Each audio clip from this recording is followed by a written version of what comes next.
I do have class today, right? What would have been the maximum if that was the only one there? But yeah, but the end of interval 8 is bigger than the max in 0 to 6. Yeah. But we can't get close to it, so that wouldn't have been What? Oh my goodness, I just wrote down numbers. That's great. Same with this one. That's my life pretty much. I was just writing down numbers while I was constantly readjusting my neck so I wouldn't be crying. I got 2 bonus points. I know I did. When I got the email saying he updated my grade, I was like, hey mom, dad, you ready for a laugh? Because I was like, what's done is done, might as well laugh at this a little bit. That's awesome. Yeah, we did a lot of laughing, we'll just say that. This grade is not good for my MIT admissions. Oh well. I really want to get into MIT. Look, I get to apply. Huh? I already applied. I'm in the process of applying. I'm scheduling my interview with some woman next week, and I'm really intimidated. Like, I'm not scared of the questions because they're not, math questions that I can get wrong. I mean, they're about me. But just the fact that she's really smart. Like, she went to Duke, MIT, and 5 other schools, and she's a doctor who studies lung cancer and stuff over at Wake Forest, and that really intimidates me how smart she is. I'm just like, she's gonna use a bunch of big words that I don't know. Pulls up dictionary.com. Yes, I know exactly what you mean.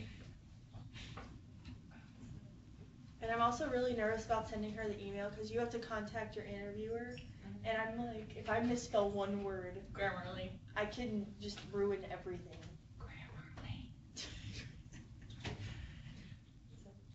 It's great. It'll tell you where you need commas. It'll tell you where you don't need commas. It'll tell you if you're using the wrong word. It's the best. Yeah. I mean, I've applied to NC State, and I'm fairly certain I'll get in there. But I really want to get into MIT. That's where I really want to go.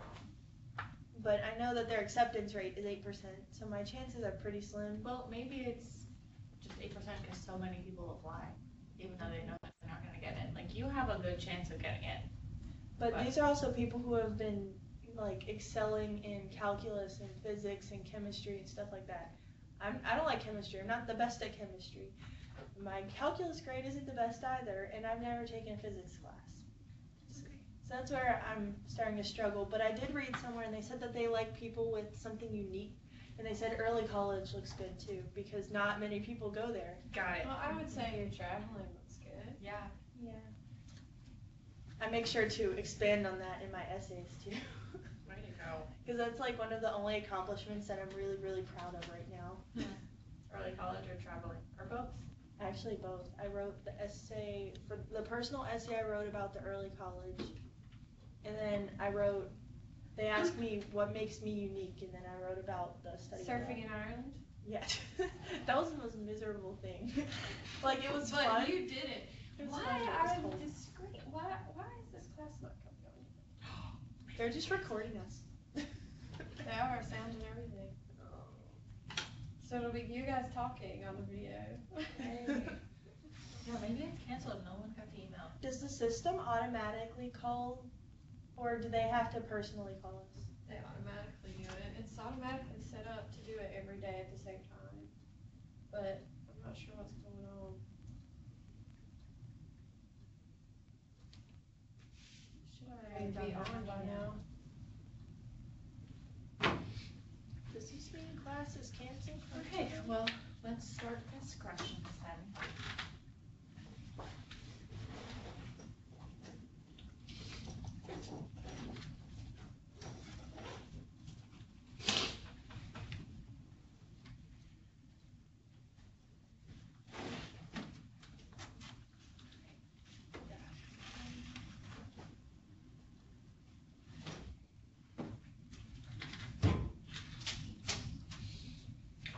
You want another paper?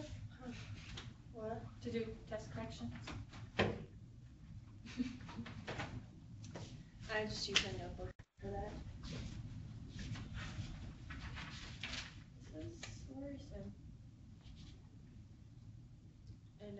is here yet. I know, it's like Twilight Zone, like, was I supposed to come in today? Let's look on the schedule. What's the date? Did I miss an email? I mean, he sent me The a ninth. handout to give Yes. out today. We're supposed to be here. And all After honesty- today, you'll be able to take the calculus test in math competition without a problem. Really? Yay. For so Well, much material. That's assuming that we do Oh my well. God. on the Assuming that stuff. there's not a ton of calc too, which they said there wasn't. What's today? Just an introduction to intervals? Definite interval too. My dad told me this is terrible. I love integrals. I Okay. really love integrals. But I also love derivatives. Did I tell you that Derivatives yesterday? aren't bad. I Because was derivatives in- are very straightforward, like, Yeah. there's Yeah. a process. They're better than limits, a lot better. You're right. So I was in biolab yesterday, and we're reading this handout, and it's talking about how there's one molecule is a polysaccharide derivative of another. And me and Miss Phelps got talking about derivatives and stuff, and she's like, no, they don't take the derivative of the molecular formula, and I was really bummed out, because it would have been so freaking cool. Okay, so Dale says it's flashing your room intermittently here. Okay. Should I won't be able to take Calc 2 next semester. Because I have to take Oh. biology and chemistry, which I'm on the wait list for right now, actually. All their sections are full. So they put me on the wait list in hopes that either 6 people will drop out and I'll get in, or they open up another section. But what's probably going to end up happening is I'm going to have to take the hybrid at night. So the class will be online, which I'm fine with. I like online classes. I just don't want to have to go to the main campus from 5:30 to 8 at night on Tuesdays to do that. Because I'm already going to be there at night on Thursdays for humanities. Yeah, but that's only like, oh yeah, it's like 5 times though. Yeah.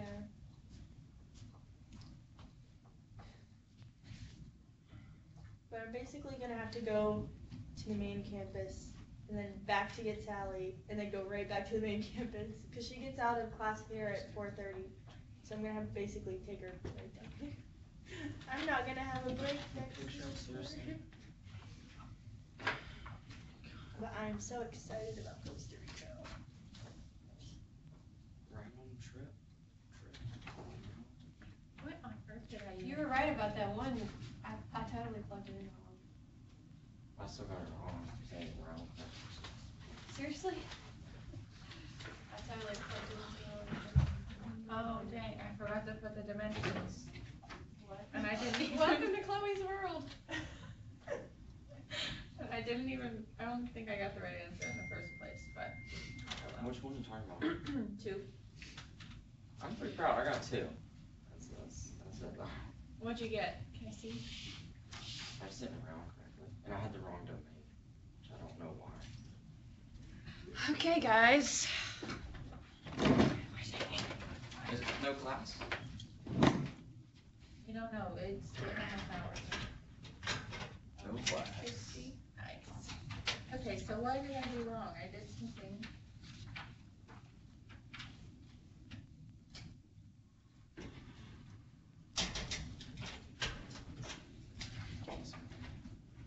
What? How many did you get on all the others then too? Because I was those didn't get anywhere close Oh. to any of them. Number 4, I got full credit. Really?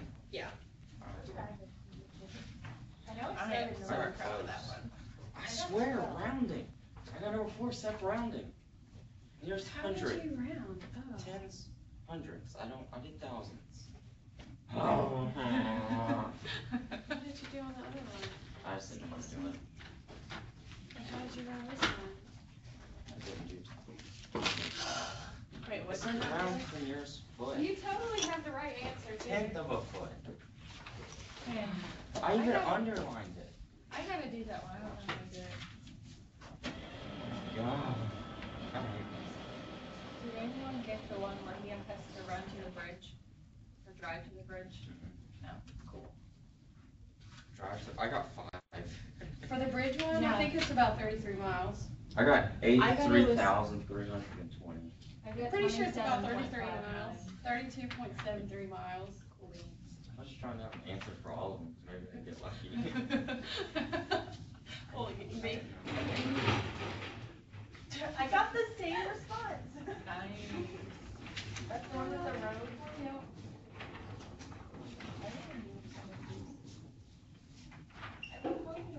Oh no. That's my Okay, turn. how did you do 6? Oh, that's no wonder you did something. I was like, I didn't do that. Right there. Look at that. Nice. What about number 6? Because I got the fine and the given correct, but I didn't know how to plug it in. Which was really sad because we did one just like it the day before. No, I didn't know. Or I not. just guessed. I got, so think you I got did. given the fine too. Yeah, I think I got the area. Around it and then pop I it think out what I setting did for was I did calculus. 82 squared, which is 6 and 3 times -3 and look for something that might work, but. Sammy, did you get the number 1 right? I got everything except for this last one right. That's better than that. What did you do anything on the bonus? I just put the given and the fine. That's all. Do you have the bonus? Wait, what did you put? I got the wrong domain and the wrong insurance. I don't know. I Well, tried to since fill it. it's a closed I'm gonna interval, rock 8 it. would I'm be only the working out for end. number So you 4 can just so plug far. in the 8 and see what you get for that. And since the biggest number for 8 was 50/3, that would be the max in that interval. Oh. But okay, so I got this one wrong because I put does not exist because my Yeah. assumption was okay. So 8 is still going to be the biggest number possible. Since it's the 8 would be bigger than this little part right here. But since it's an open interval, you can't touch 8, but you can be infinitely close to 8. So it would not have a maximum. Argue it. Are you talking about C on number 1? Huh? Argue it. I've already sent him emails pretty much every day. Okay, I'll send it. Or which one? Number 1, how it says it's not in the interval. Ooh, I'll post it on the phone. Yeah, that's what he said. He said not exactly in the interval. 0 to 6. Global max of x equals 1. What classes The canceled max? today? No, x negative. No, But- x. But the max can happen because No, the it's points not getting really, really close to 8 are higher than 1. So there's no max. What if it doesn't? Yeah, that's what I said. And we're probably gonna fail this next test because we Oh don't my have the goodness. information. from Sammy, today. Sammy, this is the 4th one. Oh. I don't even understand where my brain is. You know what's really sad is when I try to do these corrections and I get everything but one thing right on them, and I gotta put all my work back down, but then I don't know where my train of thought went when I was working it. So it's like I have all this stuff here, but it's all mushed together, and I don't know how to make sense of it. I could do worse. I'm actually gonna do corrections this time. So am I have to. I emailed him, I was like, okay, so I can't retake it because I saw the questions, but is there Okay, some, I at would what even point write a did you mess paper up for on number this. 3? And So he's maybe we like, can put it Hey. no. No, it still just says recording and it's the black screen. So I didn't even get it at the same time. I put them in You times learned of to guess. history, but never once my shoulder's been abused and my neck is actually. So time was I've never time in been the in desert such plus pain in time in my the What did the road. chiropractor say? I have to come pretty much every day We're for the not next even 2 seeing weeks. the flashes of your room. And they said What are they that gonna do? they use this weird like table that. where it pops up I a messed little up in bit the and then she has to numerator. push down on it and I then thought, the table okay, pops back This into is place. time and in I'm like, desert. This right here. So I did Okay. and they have to 30 do, 30. it looks like a So I shot. didn't know but how it's It would have supposed to been, be like, it would have like been. it just looks like it, but they put it up 3, against 4, you and they 5, pop it not and it just puts pressure What do really you quick mean? on it. Because And I did that on my head Oh. and it 40, hurt so it a has to lot. be the high five. And they put me on What lower would you tables apply? to loosen up my 3, muscles because 3, 4, 5. apparently I'm Okay, tense like that. I didn't know Yeah. 30. my blood pressure is very high from pain. Well, yeah. I typically have very good blood pressure. And she took it and she's like, do you normally have high blood pressure? I was like, no, my blood pressure is probably most of the time Perfect. perfect. Like, 9. And she said, well, your blood pressure goes up when you're in So pain. 30 Okay. squared minus. So show Like, a satellite view of Like, isothermal a lot of cables. pain Yeah. right now. Oh. So, yeah. And she said, she's like, we should have come Okay. after you fell because we could have prevented this from happening. I Jeez. messed up a lot. Looking at the light But it was all the profile. left side of my body. all of it. But I landed on concrete at the end, and that didn't help. Okay. Oh, Sounds my good. mom, All right, by bye. the way, Samantha, your shoes put a stuff mark on the wall. Okay, guys, he wants you to go ahead and get started on this lab for whatever you can do. I need to be able to show you this though.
So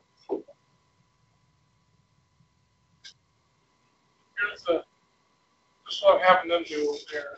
They don't know our campus. Here's the beautiful campus, nice smell. Okay, we're there. Thank you much. Okay? Yeah. Okay, that's okay. Thanks. Sorry.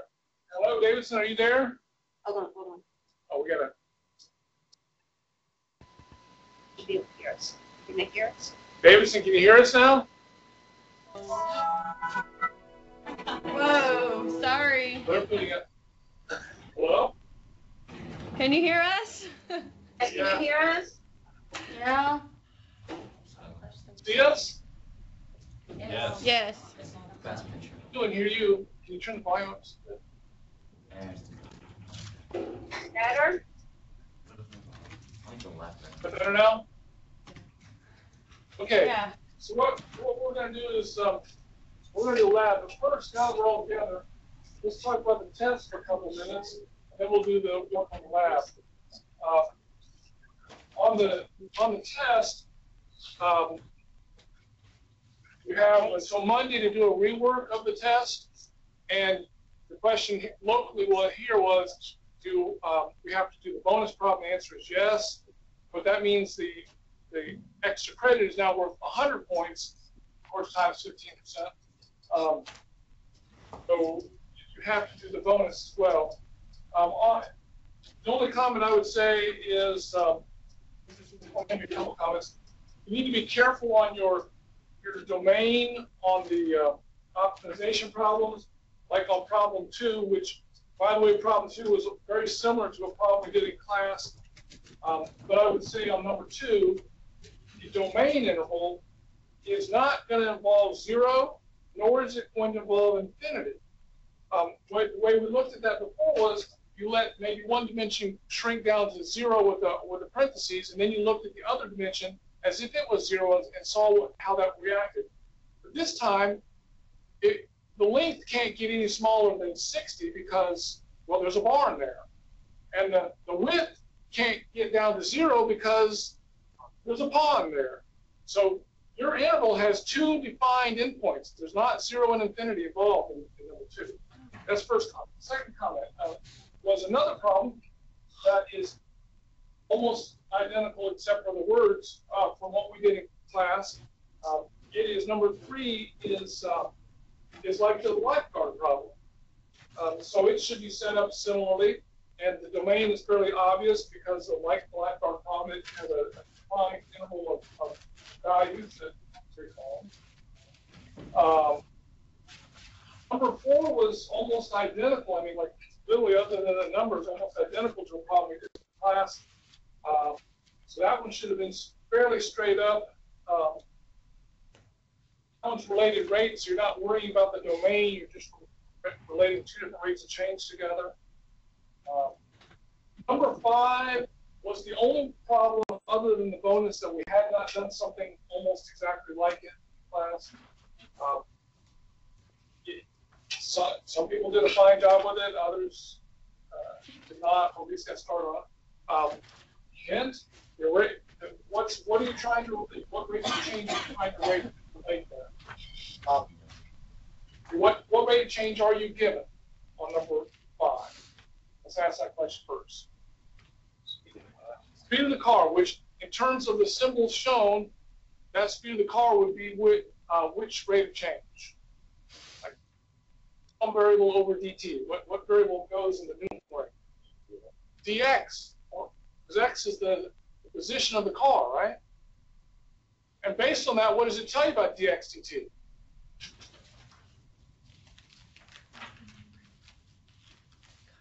Equal to 180 miles an hour, or is it equal to negative 180 miles per hour? Okay, because it's shrinking the x dimension. Then what? Okay, that's the rate that you're given. What's the rate that you're looking for?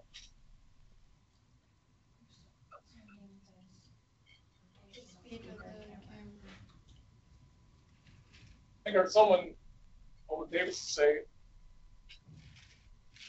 "Oh, did you speak up?" Yeah, you're finding the rotational speed of the camera in radians. Right. So you're finding d theta dt there. So you're relating d theta dt with dx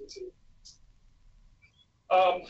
So hint, what's that going to involve in order to find that? Not just simple geometry now, but trigonometry. So we have to have trig involved. So that's the one type of problem we didn't do in class.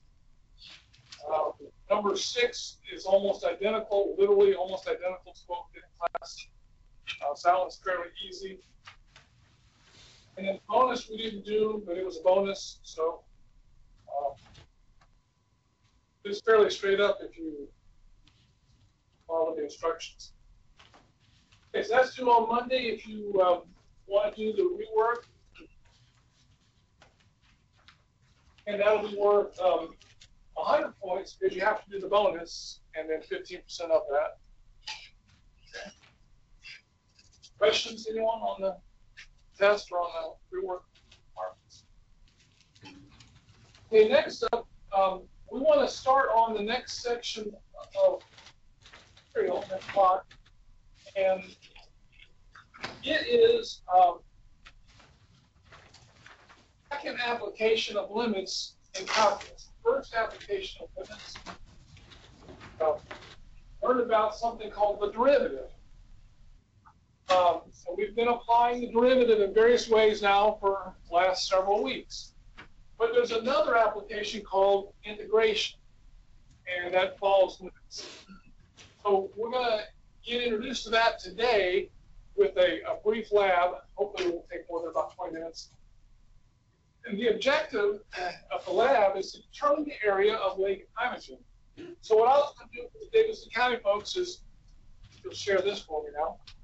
Here's an overview of Isothermal Community College, just so the Davis folks can see it. So we have this beautiful campus here. We have a nice lake right there called Lake Imogene.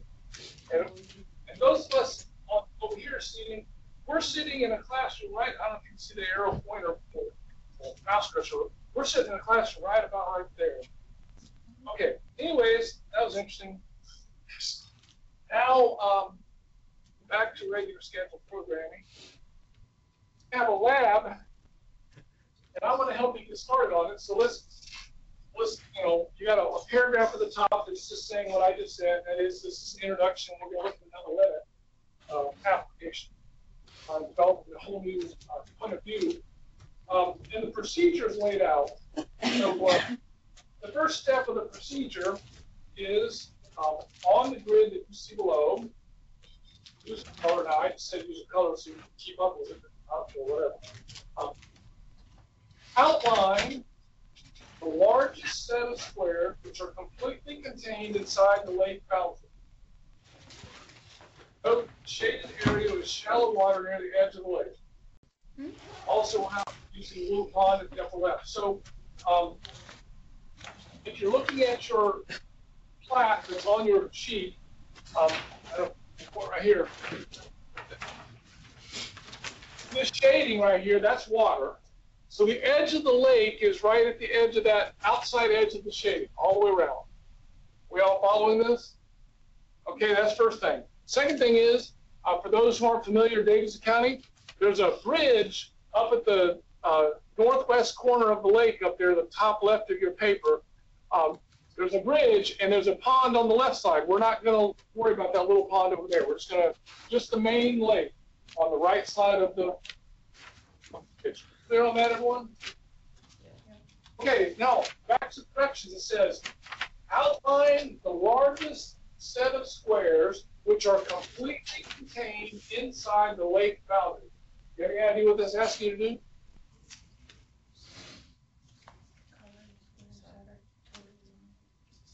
All of the squares, you want the biggest number of squares you can find who are completely inside the lake.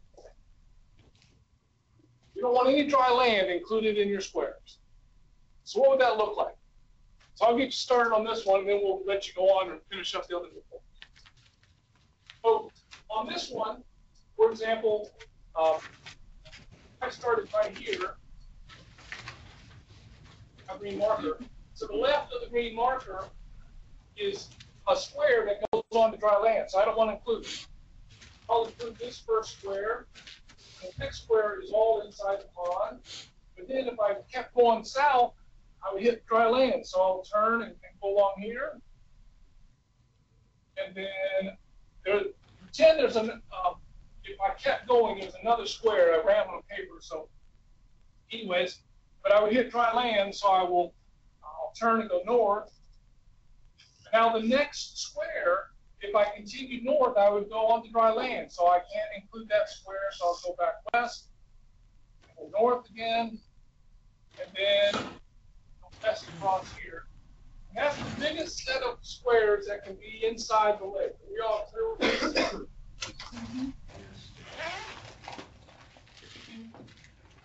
Okay. Step 2. Count these squares and convert to acres. That seems pretty easy to me. Be all on top of counting squares and converting to acres, and I give you the conversion factor there. I'll let you do that later. Assume you can multiply. Count and multiply, that's pretty hard. Okay, so that's the biggest set of squares that are completely within inside the lake. Okay, so and then step 2 is count and multiply. That's easy. Step 3. On the same grid, use a different color to outline the smallest set of squares that completely contains the lake boundary. What does that mean? Last time it was the largest set of squares that is within the boundary. Now we want the smallest set that completely contains the lake. So all of the squares that have the lake boundary. Yes, you want to include only the squares that are necessary so that the lake is entirely within the squares. Okay, so what might that mean? Changing colors so you can see it. So I see again, I'm focusing on the lake boundary that goes, and look at my pointer. So the lake boundary, if you can see my pointer, it goes around like this, making an odd-shaped figure. You know, if it was a perfect circle, it'd be easy to find the area, but it's not a perfect circle. So how do we get the area? Well, we're attempting to do that by a method that is often computerized, but we'll do it manually. So, for example, if I started along this north edge, I would have to include that square that I drew a red line to include the lake. If I went any further north, I wouldn't be including any lake in it. And then if I kept going along here, I'm still getting lake. If I would have to go all the way to here, and then I could turn south and come down, get close to the lake. But if I continue south, I'm going to go into the lake. So I'm going to have to go out And again, there's no paper, but pretend there's an entire square out here. Now, if I turn back in, I would go back into the lake, so I'm going to have to keep going south. If I turn in, I'm going to go back into the lake, so I'm going to have to keep going south. And then I can turn west, and I can go along here. It looks like I'm going to have to keep going. Each of these squares actually goes up into the lake, so I'm going to have to just keep going.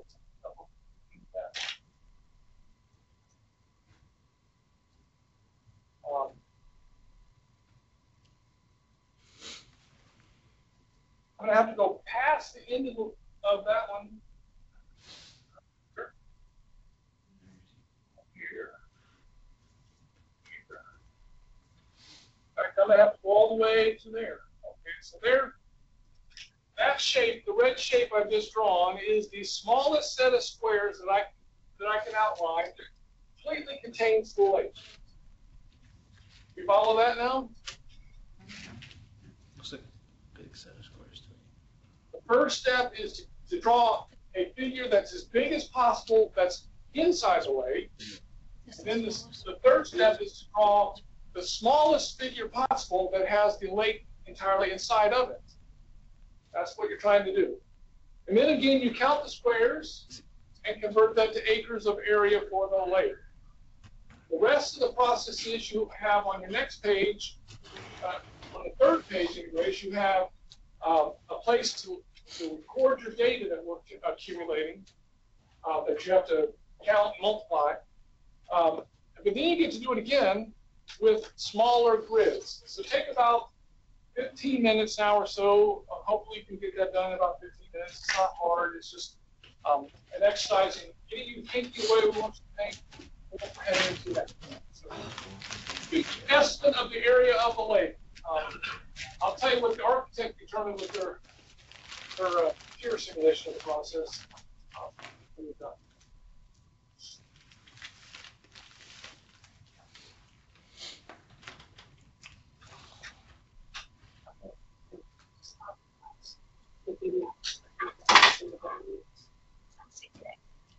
So then they come back. I literally talked to the Lord.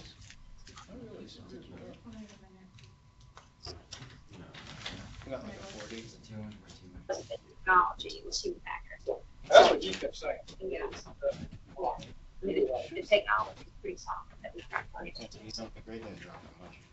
I hate that. Pilots, but I think 1 point cost. 2 points.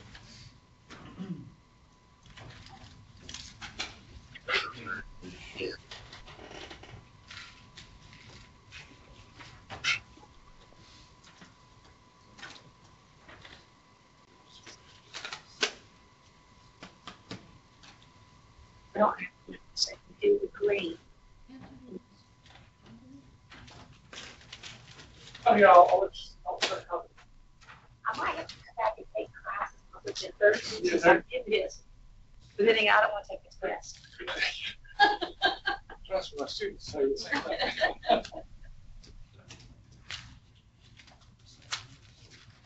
No, because those are not the squares. How do you know this is one page? How do we know the square footage? Also, on the last page, it may help you understand what you're trying to do. Which is it's 200 by 200 feet grid. So isn't that the? No, maybe not. Maybe not, never mind. So, 2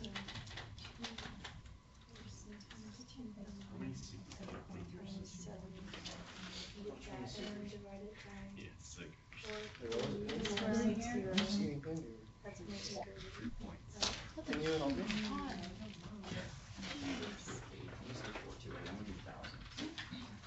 So wait. Tell me, remember? Hey Josh. So this is the actual this list. one I was in the list or not. This over here as well. So this shape. Have you already completed all This those? shape now. Yeah, so everything Is that little slash and white up here is not in the lake. Oh, I was thinking of a background. I was like, this is So, Mary, And then this is just, and that, all with all the purple stuff is, It's an island. oh, that's cool. That, where's your school? It's on the island off of West, you know. Number square. I don't know.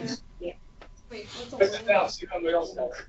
So on the first, That's number. Is first row, you said you had 280,000 That is a good question. square feet I feel like I'm gonna add these We're together. just changing the at grid. 6.4 acres. No, that would be more squares. That's how all my stairs from. Oh wait, this is the. Why you get the second part? I'm working on that. Okay, let's try this. It's the smallest So, part. It's- that would be the. Yeah, like the whole. Yeah? Oh, yeah. Anyone get the red line area for this first one yet? Okay, so we have.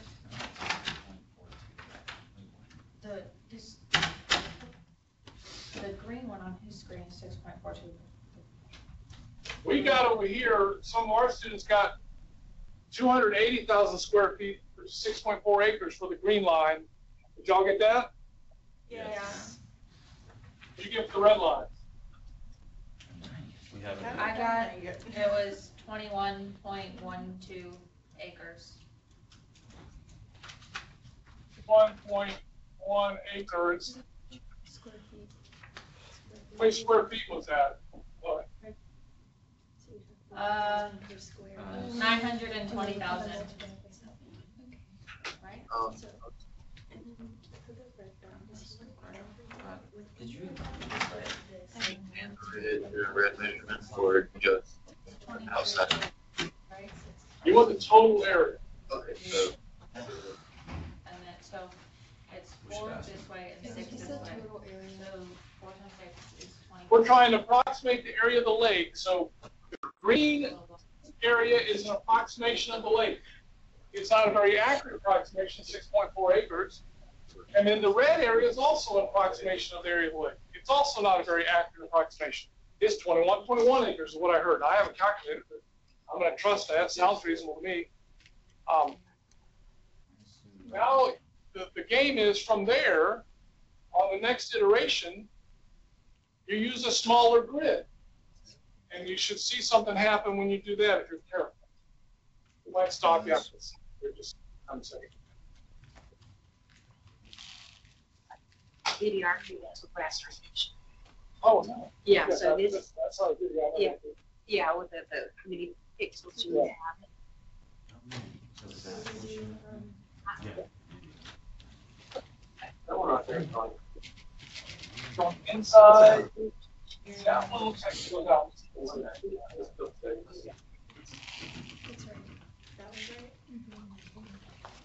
So the squares would be 23. The square root would be Wait, so are we doing the same thing but with the 120,000. smaller grid? And the acres is 20. There. Yeah, this Was that a full square? Yeah. 0, 2, 9, So you guys are doing, 3, 8, 5. This is just doing the same thing but with the smaller grid? Where's that? Yeah. Oh, wonderful. Oh, wow. Okay, so it'll be 100 there.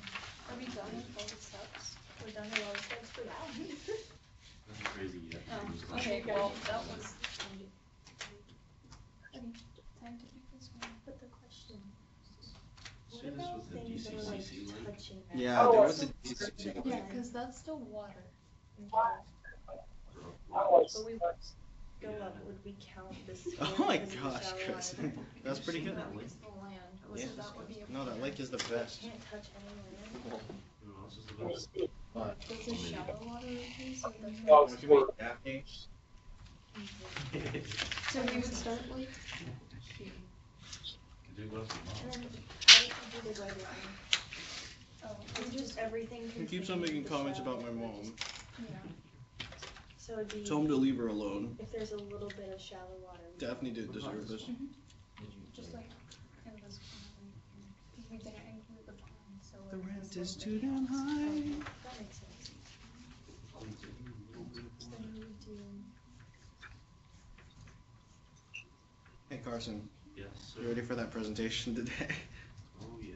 I bet ours is gonna be like, I like hers. yeah, ours is gonna be pretty nice compared to. Reason. what about this one? Quit preparing our presentation. No, that's how it's gonna be graded though. Those are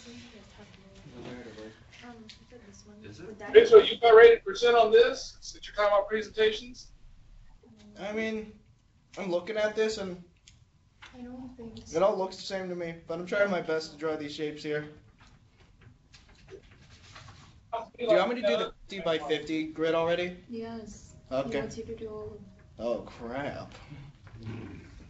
Isn't this a little subjective?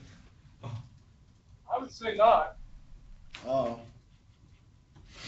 Well, maybe I'm just dumb then. 2, 3, 5, 6. Whether or not you put a full effort in it, might be subjective.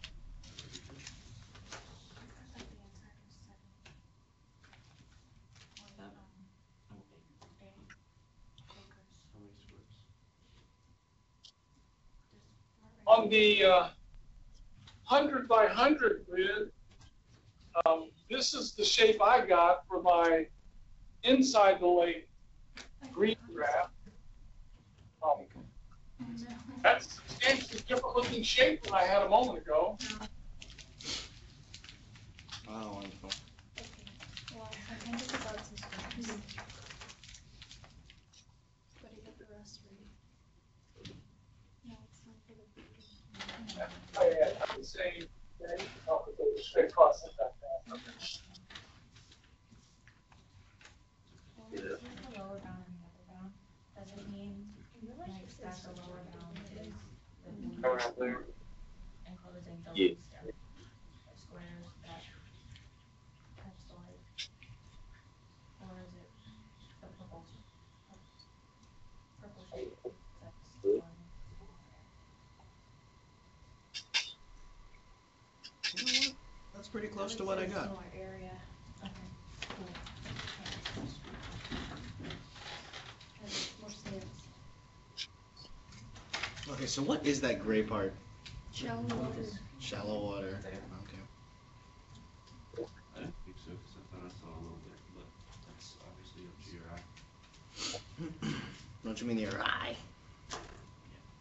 Oh, Bird. wow, I was on. No, it was that Tim Allen guy. I didn't finish Tim on. Allen. Tim Allen. Like, No, what is he? Home Is Imp- he Santa Claus? isn't he from Home Improvement? Yeah, that's That square that's doesn't get to know. No, it's hey, you know what I'm noticing? It's like the border is getting smaller. Definitely. Yeah. So I was kind of like, it was touching the corner. Shape I got on the red graph, again, it's just a matter of following the lines, and if you get to the lake boundary, you stay inside or stay outside, depending on what you're doing. Because like art appears the same way. I don't know, it doesn't time to calculate this. So would we just do 100 by 100 and then do the same thing that we just for the 2 years and 100? What are we talking about? Wait, how many? For like the cinnamon shake or something. Okay, I'll tell you what we're gonna do now. I'm gonna let you finish this at home so we can go on with something else. So, we'll turn this in tomorrow. Go ahead and finish the 50, all the way through the 50 by 50, and then answer the questions that come at the end of it, based on that. Again, I've drawn for you here, you can see, I mean, there, and when you're making your lines, when you get to the lake boundary, depending on if you're staying inside or outside, you have to not cross the lake boundary on the 2 different plans, and then count the total number of squares, multiply and record it. Okay, so let's do that for turning in tomorrow, and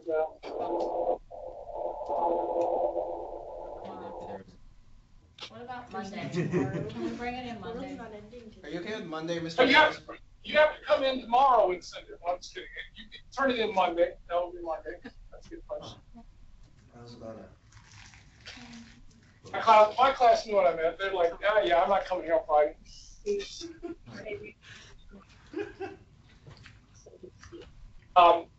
Is everyone done now with the computer share? Y'all got the idea what to do? I'm pleased. We just followed the directions. See if you can come up with a reasonably accurate estimate. That's what you have to eventually come up with on this. based on your work. Okay. What's all this about? This is about finding area. And why do we want to do that?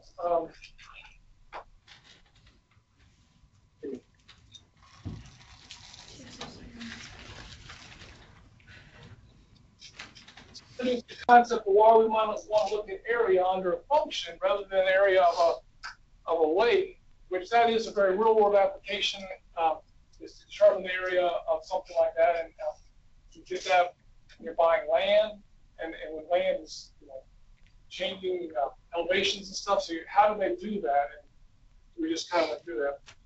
It can be done electronically, so I don't have to manually sit down and do it anymore. But let's do something we started with way back at the very first day of class. If you remember the linear walking things we did eventually, well, one of the first things I did in the first day of class was, what if you're walking at... It's a lot of sugar, dude. It's the one. No one fall asleep. For 5 seconds. Hey, dude, this may contain egg. You gotta be careful. Oh no. Shoot. I'm not really allergic to I know.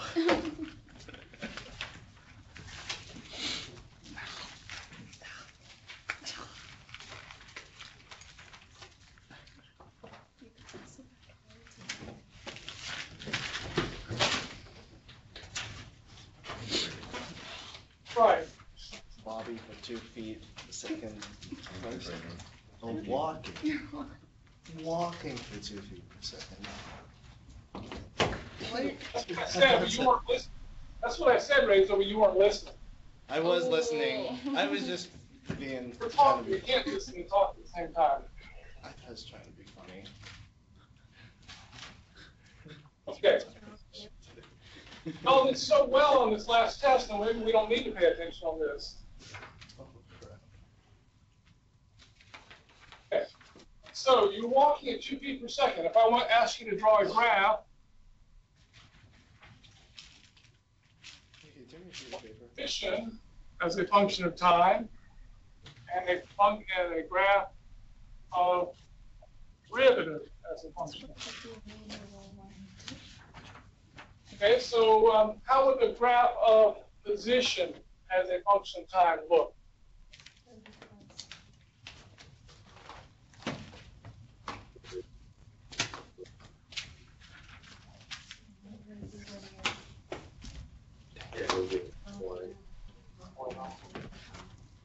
Position function.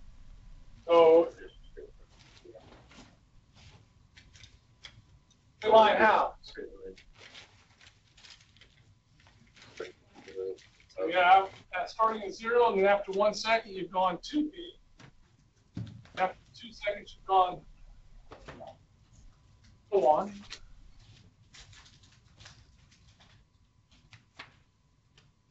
So after 5 seconds, how far have you gone? 10 feet. Right. Okay, so what would it look like if I draw a graph of the derivative function, the rate of change function? Straight line of light. Yeah. We're doing derivative is going to be feet per second. This is just feet. So this graph would be a line like that.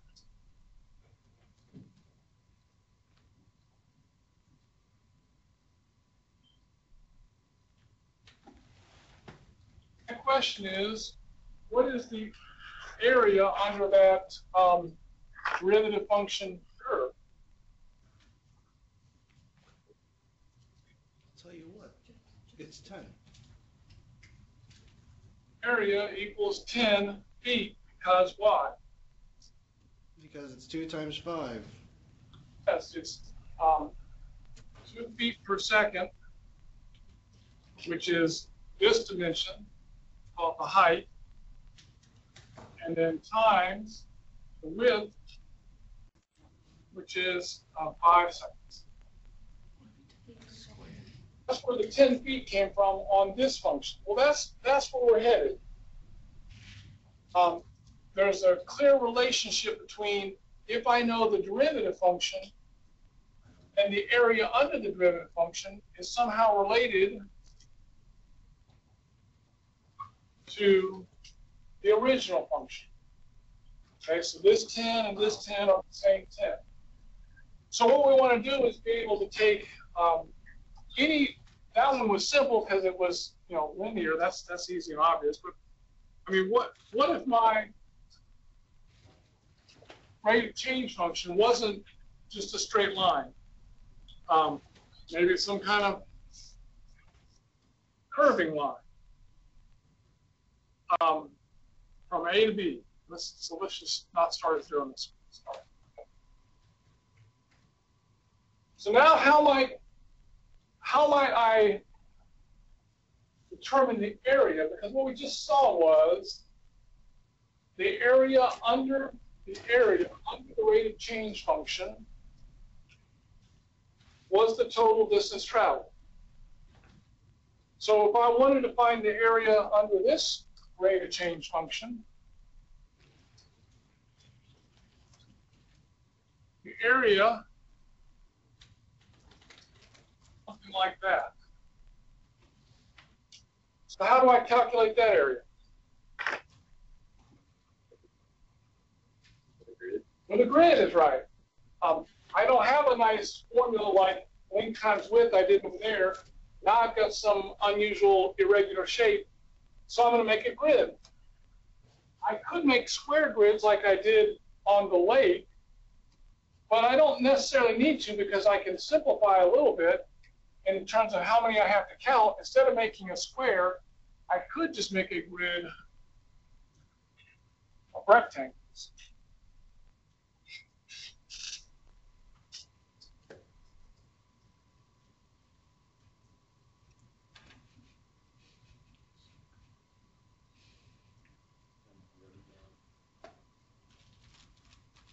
When we do such a thing as this, we name the positions of each rectangle that we've created. Like we had a 200 by 200 grid or something on the lake.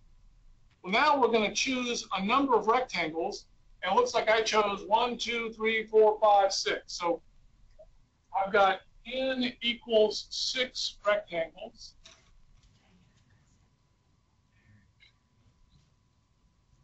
I don't really have rectangles yet, but I'll get there. So hang in there with me, and I'll have rectangles in a moment. In terms of, I wanted to talk about the number because we have a numbering system for this. We call this first position that's at A, we call that x subscript 0. And the next one that goes over a little distance is x subscript 1. Then the next one that goes over a little bit is x subscript 2, and so on. And the last one at B is x subscript 6. So we have a special notation indicating the x values at each of these bars that I've created, this grid that I've created. Now I could create rectangles, and I could do it like I did with the lake. I could make rectangles that are completely enclosed under the curve and rectangles that are above the curve. If I made rectangles completely inside the curve, I might do, on this first rectangle, the only way to keep it completely inside the rectangle, inside the curve, would be like that. On the second rectangle would be like this. That rectangle is completely inside the curve. On this one, I would have to do it like that. On this one, I'd have to do it like that, this, and that one's fairly flat, so just kind of somewhere in there. If I wanted to make, so we all follow that? I made rectangles that are completely underneath my curve. Then I could do the same thing if I wanted, like with the lake, I could make rectangles that are above the curve, or bigger than the curve. That's going to look something like this.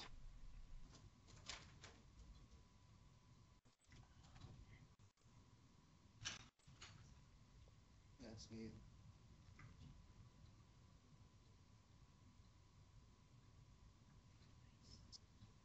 Now, how would I proceed from that position after I've done that? What did we do on the lake that you haven't finished yet? But what did we do? We found the area of the inside, and we found the area of the outside, right? Mm-hmm.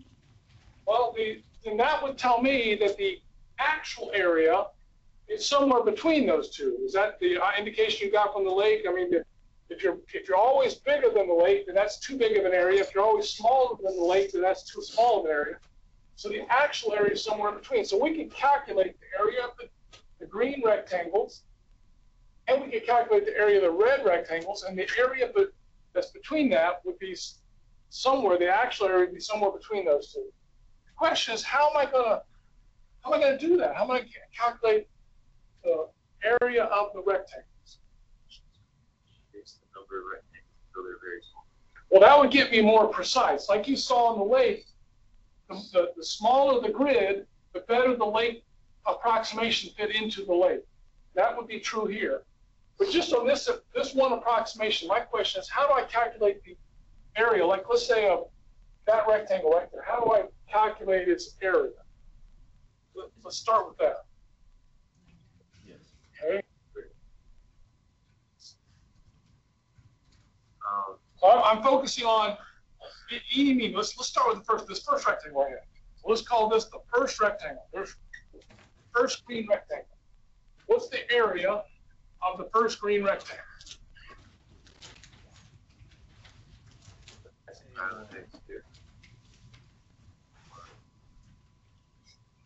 Well, it's a rectangle, so it's got a height. There's my height. And it's got a width. There's my width. So you just got to multiply height times width. What's the height of each one? How do I calculate it? You don't. Yes. F prime of x0. You're gonna take the height, that number right there. You're gonna have. I'm just gonna, instead of calling it s prime now, I'm just gonna start calling it f of. Let's call it f of x, and x-axis here. This is f of x-axis here. So that is f of x0 is the height right there. F of x times. Yeah, the width is x1 minus x0. That's good. What's area 2?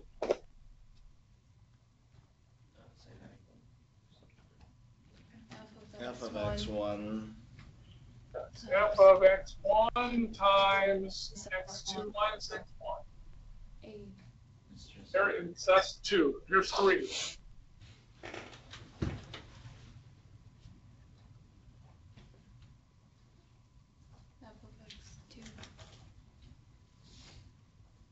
That one looks like it's going to be f of x3.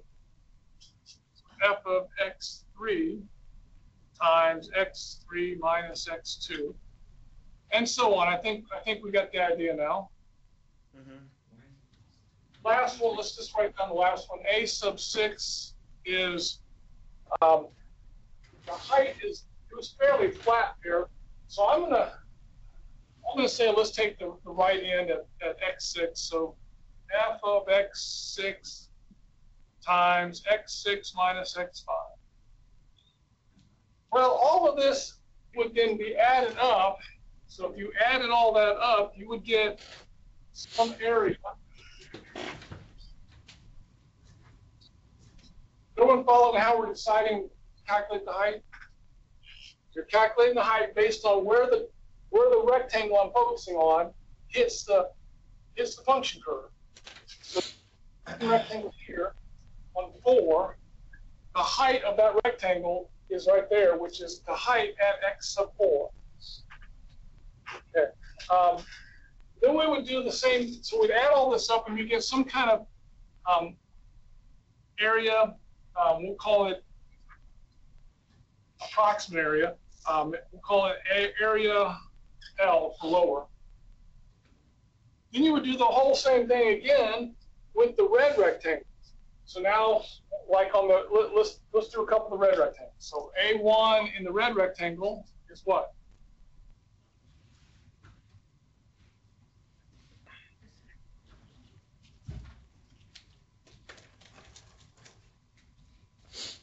Here's my red rectangle. So this is my first red rectangle.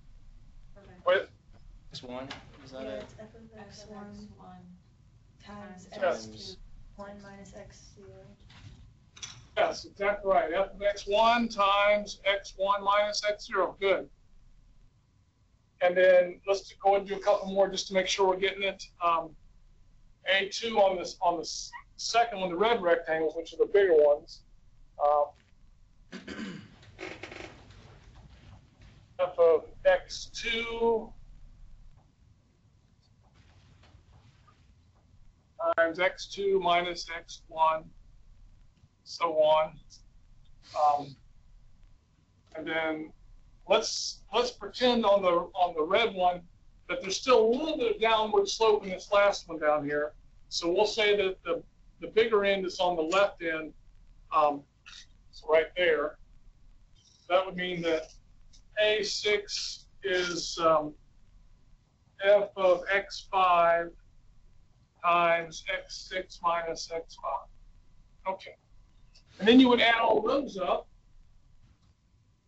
and you would get an area, we'll call it area high. So it's a little too big. And as Joe said, and observing what we did with the plate, I could get a better approximation or a better, a closer low and a closer high by making the grid tighter. That's exactly right. And we will do that. But to get there, the whole point to all of this notation was to introduce a way of handling all this using what's called summation notation. Some of you may be familiar with it.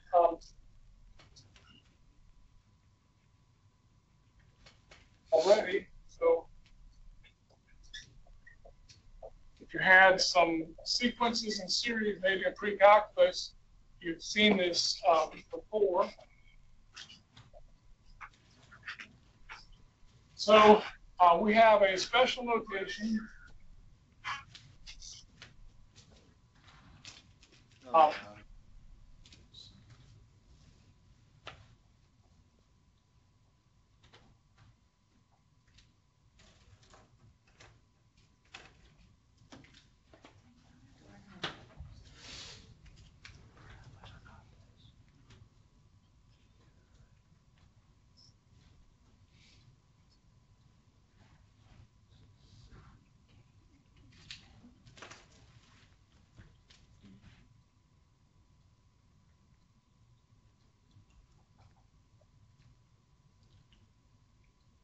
So given that m and n are integers, actually positive integers,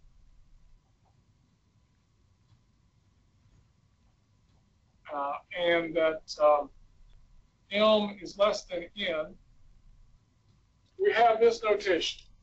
And you read that notation as, this is the Greek letter sigma, capital sigma, and we read it as summation. So you read this as from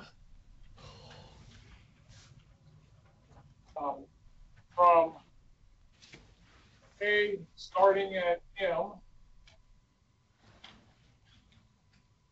to A ends at N of a function A sub k. That's how you read it. You can simplify it a little bit and just say the sum of k from m to n of A sub k. And we need this notation to be able to handle, as Joe said, we're not going to just always do 6 rectangles like we did over here. We're going to eventually do a lot of rectangles. And so I don't want to be writing all of that out. I want to be able to shorten my work and compile it in more succinct way. So this symbol here handles adding up all of that stuff in one little notation, which is nice.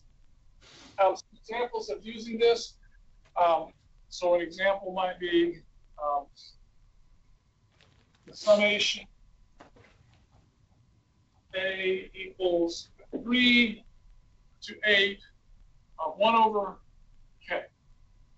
So this is in the same form as what we see here. So this is my A, this symbol is my A sub K. That's a function involving K. And I can, now this means, that notation means simply plug in a 3, start at K equals 3 and substitute into the function, so 1 over 3, and then increment up one step, so 1 over 4, 1 over 5, 1 over 6, 1 over 7, 1 over 8. Okay, so whatever that number happens to be, there's, I mean, you could, if you wanted to, you could calculate some number there, but I don't really care about that right now. But so this symbol is a shorthand for all of that addition. As a practice, see if you can convert the other way. What if I had 1 plus 1/2 plus 1/4 plus 1/8 plus 1/16? How could you write that? And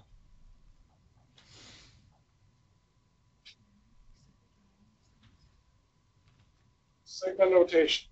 That's what I'm asking you to do.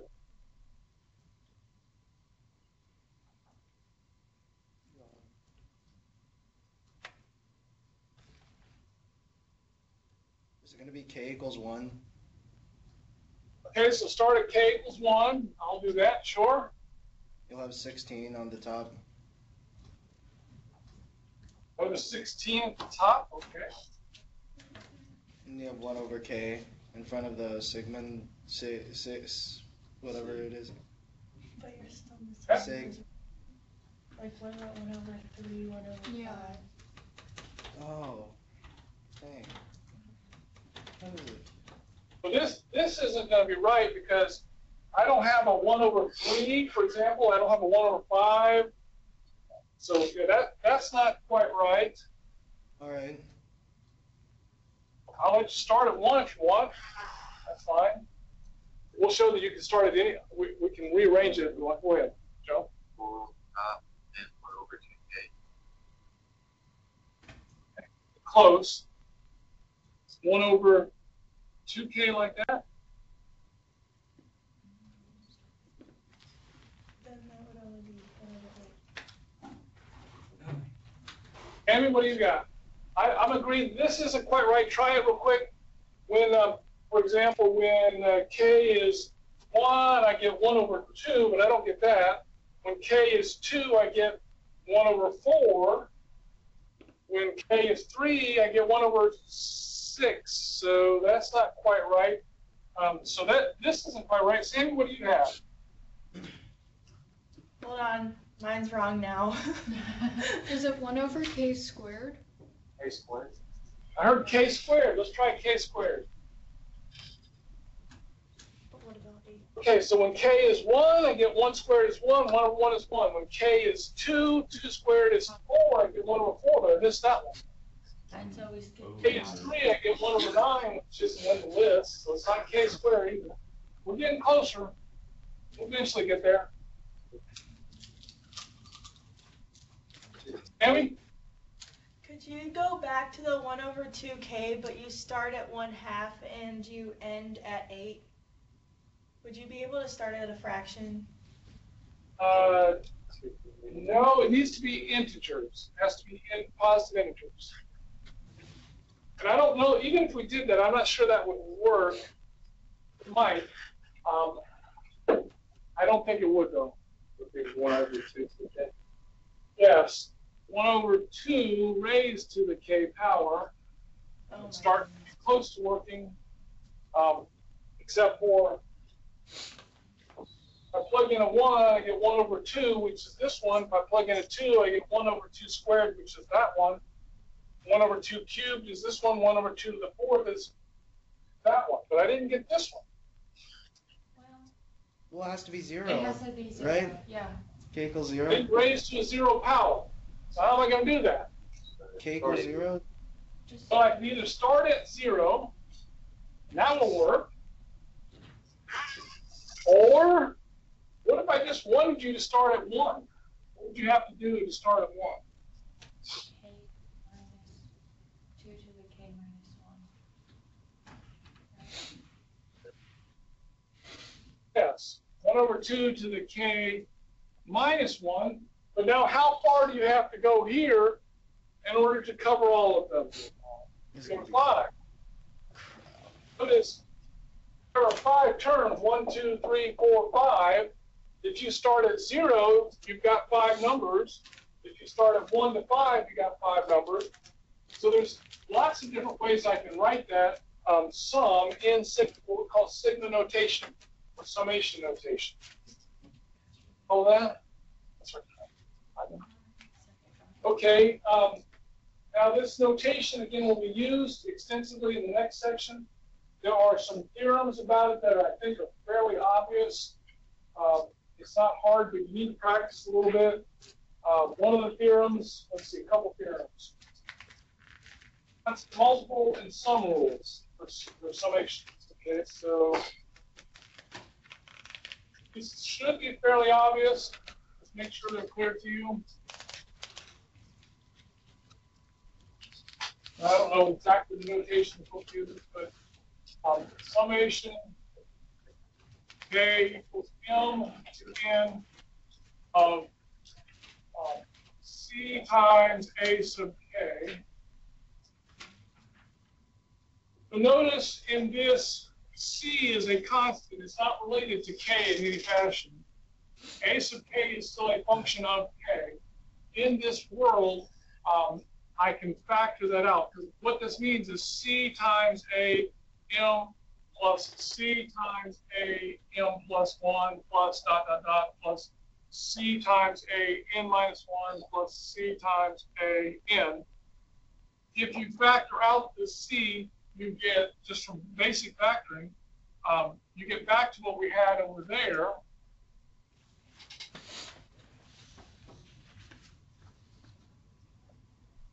And now I can rewrite this summation in the sigma notation. So I have C times summation K equals M to N of A sub K. So that's called the multiple rule. It's kind of like the multiple rule in derivatives. If you've got a constant multiple inside, you can pull it outside. This time it's simply because you're factoring, literally just factoring. There's a rule for summation of two things, two functions of K.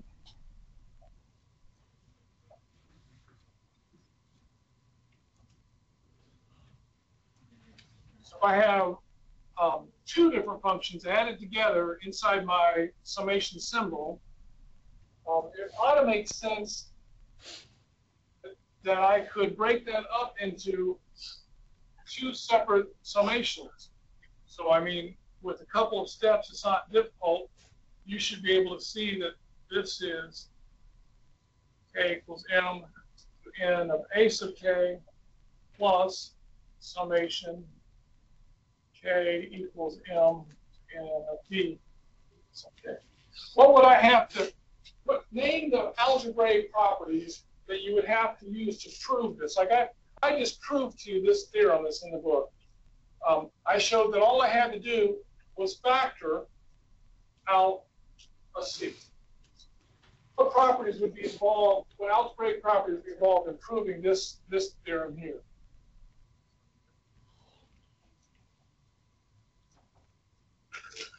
Let's get you started. So you're going to have like AM plus BM plus AM plus 1 BM plus 1 plus dot dot dot plus AN minus 1 plus BN minus 1 plus AN plus B. So this symbol means that add up all of the things that look like the sum of these two things Yeah. Associative property allows me to take off the parentheses because it's all addition. Commutative property allows me to reorder them so I can put all the A's together and all the B's together. And then you're there. Okay, so just basic properties of algebra that you've learned before. I give you some theorems involving these notations. But we got to practice the notation. One other thing that's ought to be obvious, but I'll just mention, and I know we've got out of time, is splitting it at different places. You can take a summation and split it anywhere you want. Same answer. That ought to make sense as well. Just look. Let me start writing it down. Let me just tell you, direct your attention. Page 320, real quick. Page 320.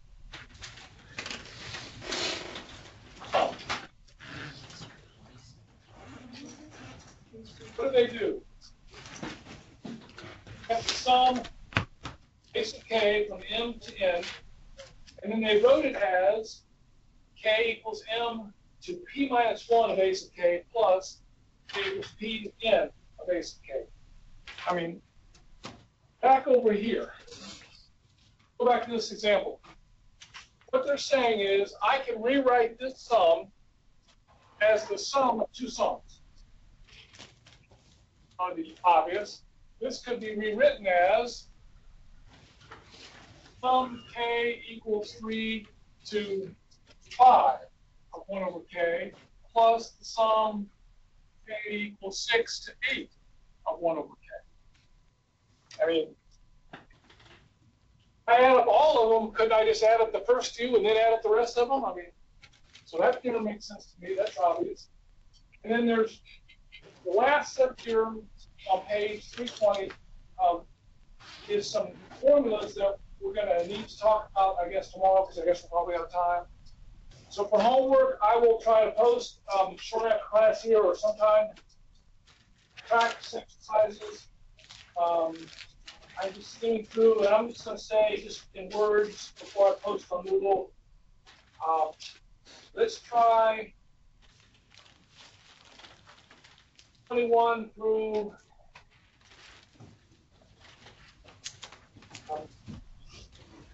I don't know. About 21 to 51 every other odd. 21 to 51 every other odd. I'll see y'all Monday.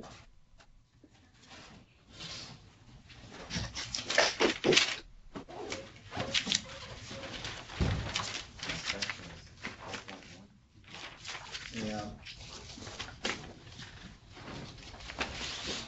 Oh. Hey, Josh, how long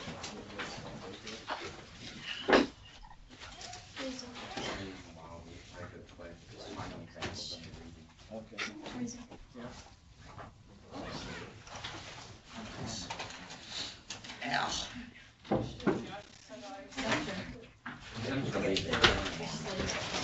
Yeah. It's weird as I feel that unevenness in my book bag. It's Did you bothering fell down the stairs, Sammy? Huh? You fell down the stairs? Mhm. Oh, I'm sorry. When did that happen?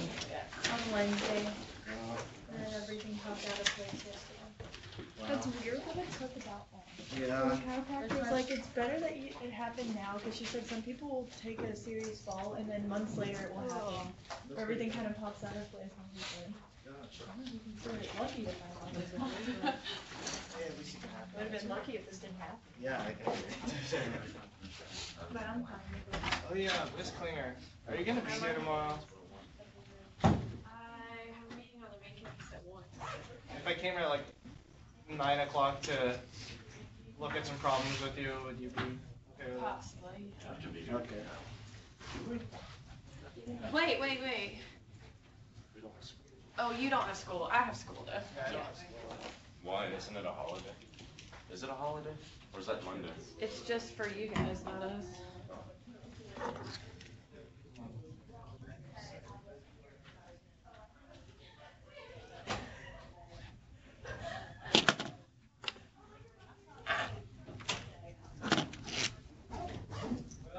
I probably shouldn't ask you this, but do you think this is easier than optimization? Integrals? Summations? Like this Yeah. thing we're going Much. through right now. Yeah, optimization is difficult.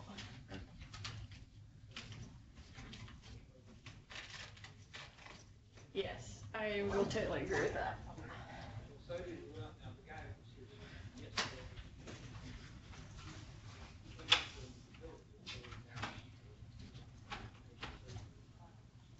You seem to kind of rush through it too. Yes.